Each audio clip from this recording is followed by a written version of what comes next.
Here's some behind the scenes information of today's car market coming from the most successful car dealers on the internet. Let's start with number one. I always told people the prices will go down when the banks stop lending. And it's finally happened. Banks do not want to lend money on a brand new car. They'd much rather lend you money on a used car that's already had a massive depreciation hit. One of the big ones we talked about is pretty much any Tesla or an Audi e-tron GT. Imagine paying last year $130,000 for this car just to go buy one at a dealership now for $60,000. It's ridiculous. Beautiful cars. I actually like them. I'm probably not going to buy one because I like gas cars, but it's still a good deal for the money. So why buy a $130,000 one just brand new so you can get it when you can buy one that's maybe used with a few thousand miles and get the exact same experience? And this is what I'm really pushing people to do in 2024. Buy something that's already fell off a cliff, especially if you're looking at purchasing a brand new EV. It is simply not worth it. Go back to my EV video. We talk about how there's numerous cars that lost over 40 to 50% of their vehicle value in 1 year. And a lot of people think, oh, well, these are regular cars. This is not like Tesla. Tesla is one of the biggest ones to lose value because they actually lowered the prices of their vehicles. So they actually lost more. So no EV, unfortunately, was safe. Plus you have like the Ford Lightning that was plagued with multiple problems.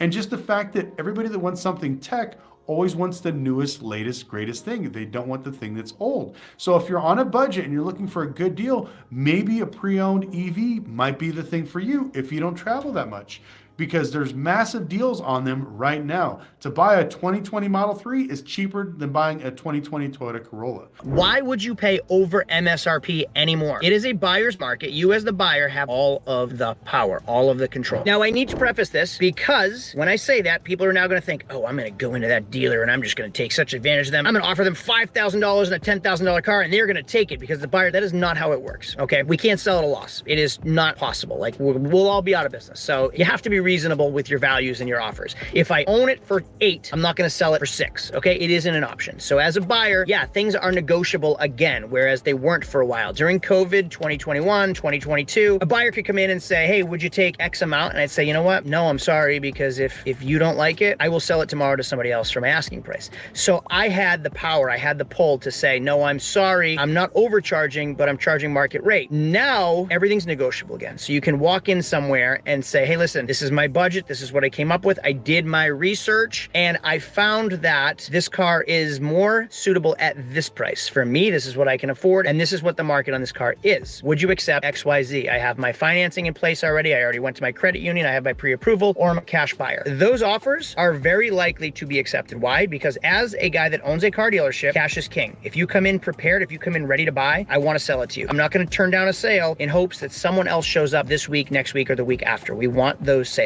That is what I mean when I say the buyers have the power. You have the power to be reasonable and go buy your car on the spot and have it be negotiable again. In 90 days, Dodge transaction prices have fallen more than 12%.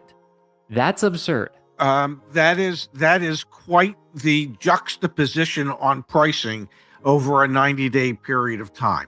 And obviously what that truly indicates is that where Dodge cars were price-wise in December was, well, stupidly high. And now they're trying to get back to a transaction price that will actually draw customers into their showrooms again.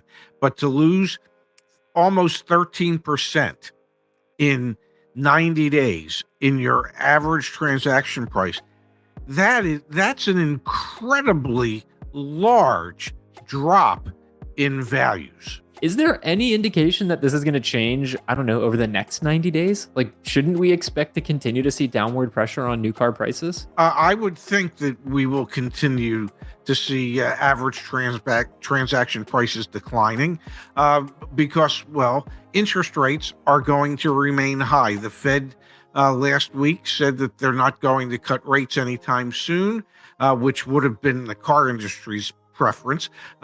They wanted them to cut the rates, but they didn't. So because of that, yeah, I think average transaction prices continue their downward spiral. And there should be, moving forward, even some better deals as we get into late spring, early summer. So I want to show you something that's really, really bad for the car market, for the outlook of it. See, there's cars that are lined up, but check out this over here. Typically at this auction, what we'll see is that cars will be lined up all the way down to the end of this row every single week. And we're seeing spots, all these spots right here, we're seeing spots way over there, down there, empty spots. Okay, so what is supposed to be in these spots right here are car dealer trade-ins, franchise dealer trade-ins, new car dealer trade-ins. And guess what? They're empty. The reason why they're empty is because these new car dealers, they're slower now than what they had been. And that means that they're not selling cars. If they're not selling cars, they're not getting trade-ins. If they're not getting trade-ins, they're not sending anything here. And that's why you're seeing these empty spaces. Out of the years that I've been a car dealer, there's something that I've seen right now in the car market that I've literally never seen before. And I'm actually seeing it the most with the car that I'm looking for myself. So recently I've been looking for a car that could be a fun car for myself, something that's a manual car, rear wheel drive, something I could basically make as a track car, as well as being a daily driver. I ended up narrowing down my choices to being a Subaru BRZ. So keep in mind, a Subaru BRZ or Scion FRS, that's a car that came out over 10 years ago in around 2013. So normally a car would depreciate after around 5 years or so. So a car that's over 10 years old, it should have already hit most of its depreciation so far. So for a car that when it was brand new was only about $25,000, 10 years from then, it should really be going for closer to $10,000, let's say with around 100,000 miles on it. With that being said, there's people on Facebook that are selling their cars for thousands of dollars over what the retail price should be today. Which is crazy in itself, right? Like, what are these people on? What are they smoking themselves where they could be thinking they could charge that much money for their cars? But you know what the great thing is?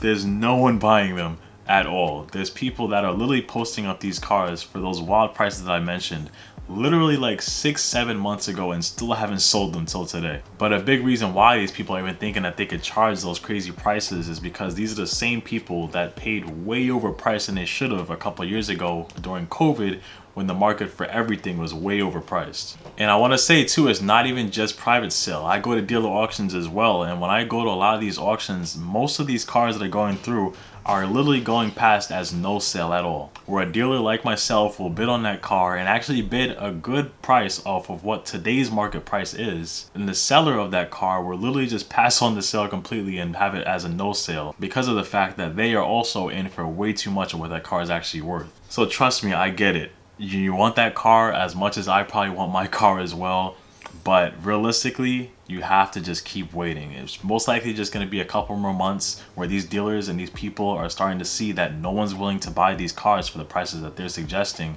and they're going to have to come down to the offers that you're already putting out there. And I do want to say as well, if you are someone that is not a dealer yourself and you're thinking of how you could find ways to get really good prices for your cars and potentially even get those same prices that dealers like myself are getting on cars, I actually teach a way that you can get into dealer auctions yourself without even having your own dealership, and you can do it for a much cheaper price than most dealers have to pay. If you want to learn more about that, you can just go into the link in the description below. Since I got in the car business in 2000, this has been the #1 issue of why I cannot get people into new or used cars, and that is negative equity. And you better believe it that there is going to be a lot of negative equity.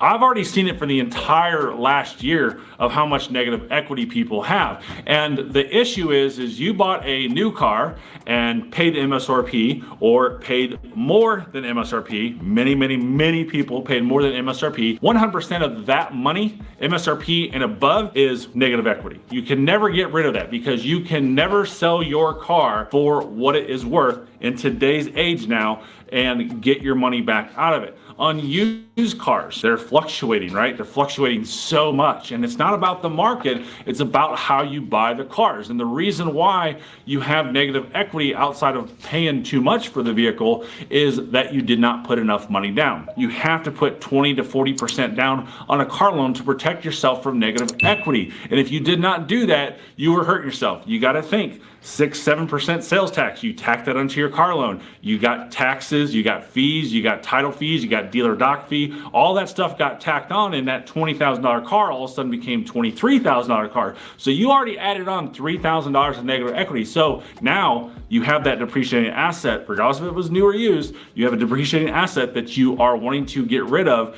and that has depreciated another $3,000 to $5,000 since you bought it That's how you get $10,000 negative equity extremely quick. So negative equity is going to be a key to it. And I promise you 100% the only way to get out of a car loan with negative equity is to pay it down. There's no magic wand. I get asked about this in DMs and phone calls here at the car store all the time. How do I get rid of negative equity? You've got to pay it down with your hard-earned cash. There's no other way. If you want to see a behind the scenes of what it's like going to one of these dealer auctions, you can click into the video here, and I'll see you in the next one.